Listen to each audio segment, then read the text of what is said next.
আসমা বিনতে উমাইস রাদিয়াল্লাহু তাআলা আনহু তিনি বলছেন, ঘটনাটা বর্ণনা করেছেন যায়েদ ইবনে সাবিত রাদিয়াল্লাহু তাআলা আনহু, বিখ্যাত সাহাবী। মনে রাখবেন, যায়েদ ইবনে সাবিত রাদিয়াল্লাহু তাআলা আনহু সেই সাহাবী যার উপর আল কোরআনের ওহী লেখার প্রধান দায়িত্ব ছিল। তিনি বলেছেন, যারা কোনো ওজর আপত্তি না থাকা সত্ত্বেও যুদ্ধে অংশগ্রহণ করে না, তাদের সম্পর্কে প্রথমে আল কোরআনের এই আয়াতটি প্রথমে এইভাবে নাযিল হয়েছিল যে লা ইয়াস্তাবিল কাঈদুনা মিনাল মুমিনিনা ওয়াল মুজাহিদুনা ফি সাবিলিল্লাহ, মুমিনদের মধ্যে যারা আল্লাহর রাস্তায় যুদ্ধে অংশগ্রহণ করে না আর যারা যুদ্ধে অংশগ্রহণ করে উভয় শ্রেণী সমান হতে পারে না। যখন এই আয়াতটি যায়েদ ইবনে সাবিত রাদিয়াল্লাহু তাআলা আনহু বলছেন, যখন এই আয়াতটি নাযিল হলো এবং নবী করিম সাল্লাল্লাহু আলাইহি ওয়াসাল্লাম আমাকে দেখাচ্ছিলেন, তখন একজন অন্ধ সাহাবী আসলেন এবং যার নাম ছিল আব্দুল্লাহ ইবনে মাকতুম।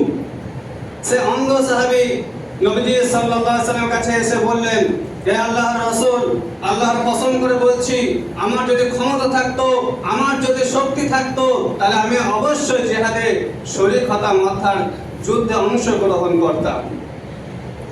ঘটনা বর্ণনাকারী সাহাবী যায়েদ ইবনে সাবিত রাদিয়াল্লাহু তাআলা আনহু বলেন, অন্ধ সাহাবীর নিজের মনের কথা প্রকাশ করা মাত্রই এই বিষয়ে আবার পুনরায় ওহী নাযিল হলো। এবার ওহী ছিল মাত্র 3টি শব্দের, মাত্র 3টি শব্দের। গয়র উলিয়াত তরারি, এর অর্থ হলো দৃষ্টিশক্তিহীন ব্যক্তিরা এই বিধানের ব্যতিক্রম, অর্থাৎ তাদেরকে যুদ্ধে অংশগ্রহণ করতে হবে না, তারা শুধুমাত্র যুদ্ধে অংশগ্রহণ করার নিয়ত করলে সওয়াবের অধিকারী হবে। একজন সুবহানাল্লাহ। ঘটনা বর্ণনাকারী সাহাবী যায়েদ ইবনে সাবিত রাদিয়াল্লাহু তাআলা আনহু বলেন, যখন এই 3টি শব্দ বিশিষ্টভাবে নাযিল হচ্ছিল, তখন নবী করিম সাল্লাল্লাহু আলাইহি ওয়াসাল্লামের রান মুবারক আমার রানের উপরে ছিল। ওহীর ভরের কারণে আমার রানটা মনে হচ্ছিল ফেটে চূর্ণ বিচূর্ণ হয়ে যাচ্ছে।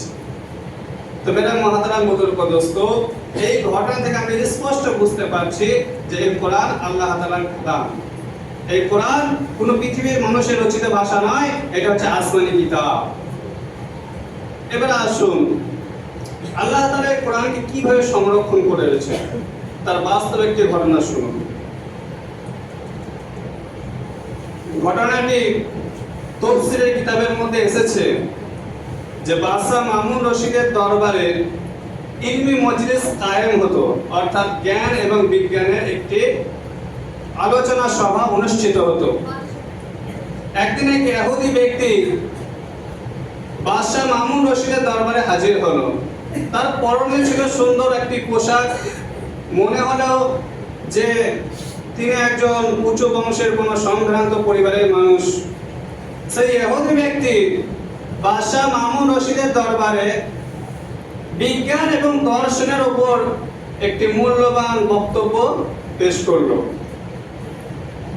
তার বক্তব্যে মুগ্ধ হয়ে বাদশা মামুন রশিদ তাকে নাজরানা দিলেন এবং তারপর তাকে ইসলাম গ্রহণ করার জন্য দাওয়াত দিলেন আর বললেন, আপনি যদি ইসলাম গ্রহণ করেন তাহলে আপনার সঙ্গে খুবই উত্তম ব্যবহার করা হবে। তো এই কথা শুনে সেই ইহুদি ব্যক্তি বলল, আমি আমার বাপ দাদার এই ধর্ম বিসর্জন দিতে পারবো না।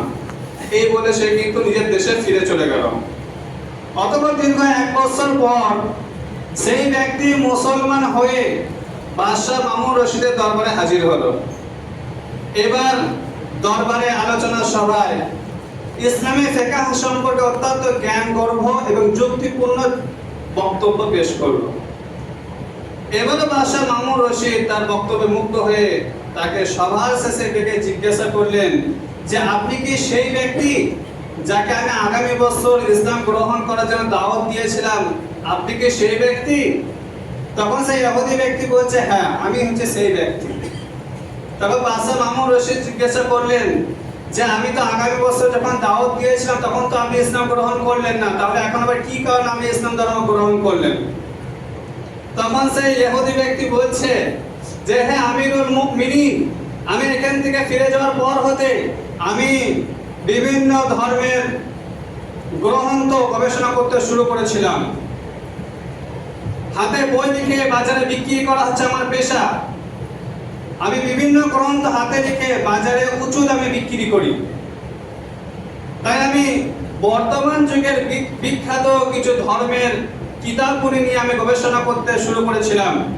এই উদ্দেশ্যে প্রথমে তাওরাত শরীফের 3টি কপি লিপিবদ্ধ করলাম এবং এর মধ্যে আমি নিজের পক্ষ থেকে কম বেশি করে কিছু না কিছু পরিবর্তন করে সেগুলো বিক্রির উদ্দেশ্যে আমি ইহুদিদের একটি ইবাদতখানায় গেলাম এবং দেখলাম তারা এই কপি করা পৃষ্ঠাগুলি দেখে তারা খুবই অত্যন্ত আগ্রহের সাথে তারা সেটি কিন্তু কিনে নিল।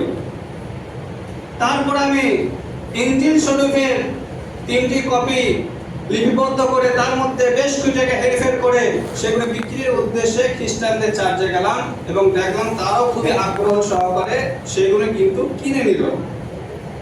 অবশেষে আল কোরআনের আমি 3টি কপি লিপিবদ্ধ করলাম এবং এর মধ্যে বিভিন্ন জায়গায় আমার নিজের পক্ষ থেকে কম বেশি করে কিছু না কিছু পরিবর্তন করে দিলাম এবং সেগুলো বিক্রির উদ্দেশ্যে আমি মুসলমানদের মসজিদে অর্থাৎ ইবাদতখানায় গেলাম এবং তাদেরকে এই কপি করা পৃষ্ঠাগুলো দেখালাম।